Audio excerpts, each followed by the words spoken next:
Okay, here we go. The last day of June 2020. A heck of a year so far, etc., etc. This is the garden state that we have right now. And we start off with these that did very well in the pots. I was wondering because of the size of zinnia flowers, but they're very beautiful. And as usual, zinnias are random colors. You don't know what you're going to get. I have a bunch of different hybrid mixes, but it's nice to see the different colors. So there's some weeds I need to pull. Ha ha. Okay. Anyway, this is the mound. Okay, the mound, nothing grows on the mound except grass. I trim the grass.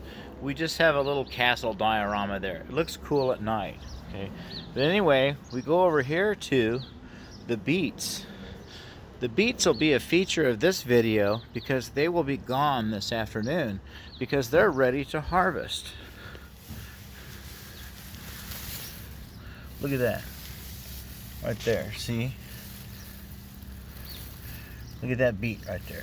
See, we're gonna pick these beets pretty soon. And we have morning glories that didn't do as well this year because they were in pots from last year and they just keep coming back all the time and everything. So anyway, nice variety of colors. It looks beautiful. Okay, these are some wild zinnias that came up at the corner of the garden, and those are beautiful, beautiful orange variety of zinnia and morning glories that came up voluntarily, and I made a string for them.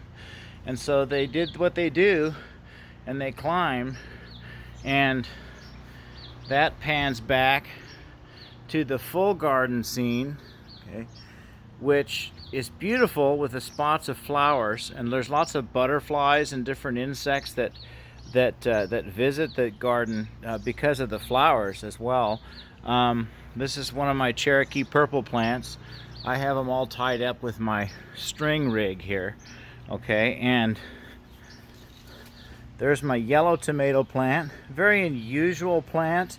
I don't know if I'm gonna plant those again next year. Kind of scrawny plants. They're brittle plants, sort of snappy plants. So anyway, we go on to the Cherokee purple, another one here that we have tied up. We can see the variety of zinnias. Isn't that beautiful? Look at the deep colors of these and everything, and it's very nice. And also, the lettuce will not be in the next video because I'm going to harvest the lettuce today. I'm going to try to cut it off at the bottom so it'll grow back. This is spinach.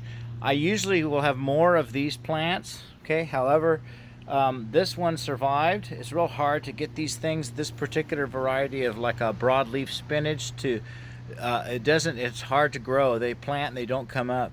Anyway, so we have that. So we're going to try to cut that off with the stalk to get it to grow again as well.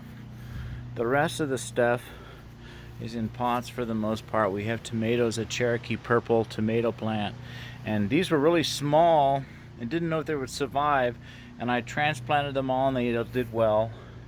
There's one of my marigolds, one of the only ones to bloom so far.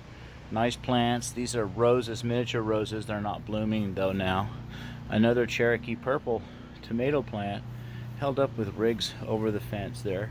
And we also have a nice deep sort of a